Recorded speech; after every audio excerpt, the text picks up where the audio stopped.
Yeah, I think directly after the game, it felt a little bit like we lost because when you're so close with one man up.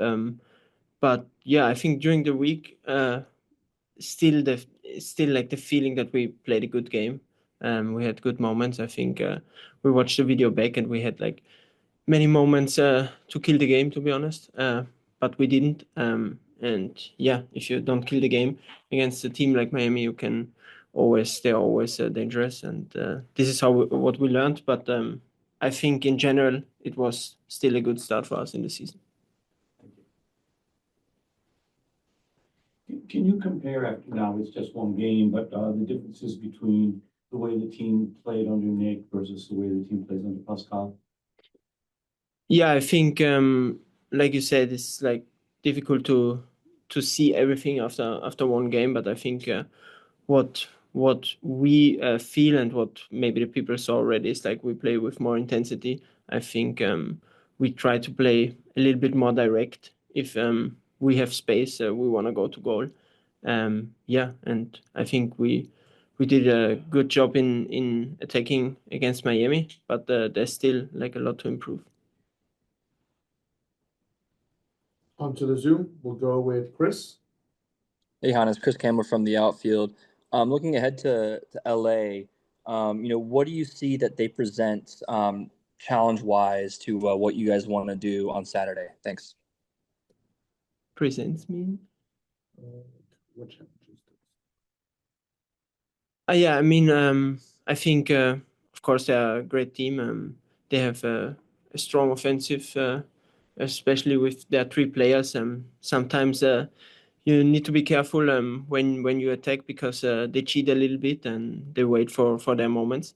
And I think it's for us, it's very important to find the balance when we attack, that we also have a good rest defense, that we don't concede counterattacks. Oliver? Hi, thank you. This is Oliver Strand with Hudson River Blue. Last year, you developed a really good partnership with Santiago Rodriguez.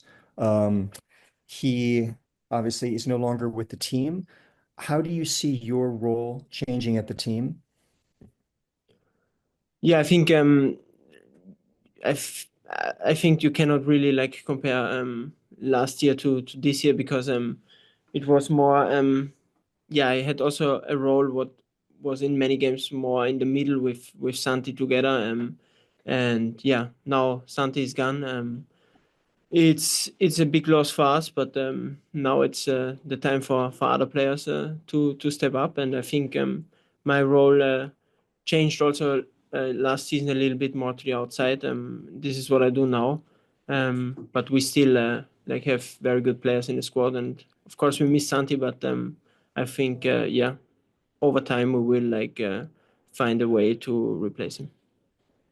We'll go with Scott, followed by Michael Allen. Hey, Hannes, how are you? It's Scott Church from Stream Punk Soccer. Now that this is your second year with NYCFC, how was the off season this season versus last? Any changes? Was it easier? Just whatever thoughts you've got there. Thanks. Yeah, the off season was good. Also new for me to have such a long off season in the winter. But yeah, it was also important to get the head clear again for a new season. I think the goals this year are even higher than last year.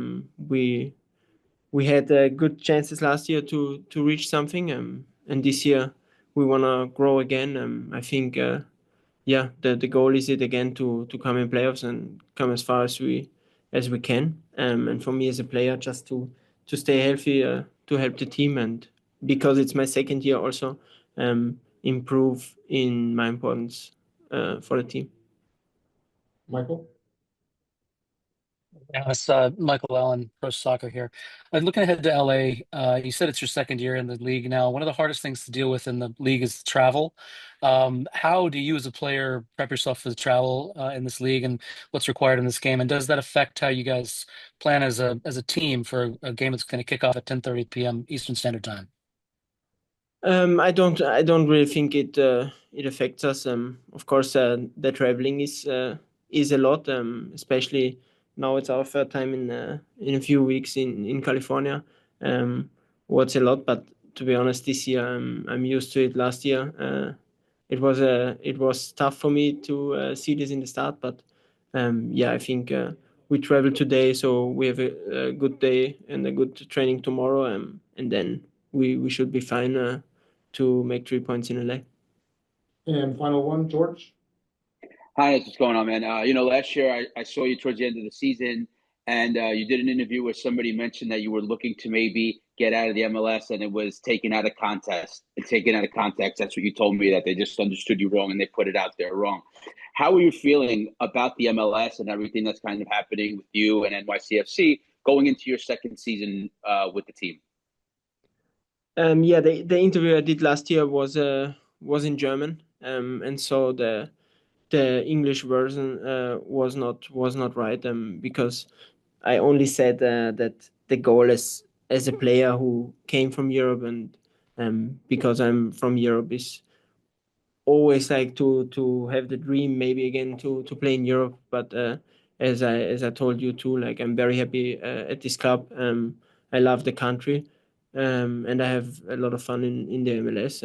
And so if what's the future brings, if I ever leave the MLS again or not, I don't really know. But as I said, I'm very happy, and yeah, I want to continue here, and yeah, play more consistent than last year. Yeah, and then just help the team, and I want to win something here. That's a big goal. Thank you, everybody.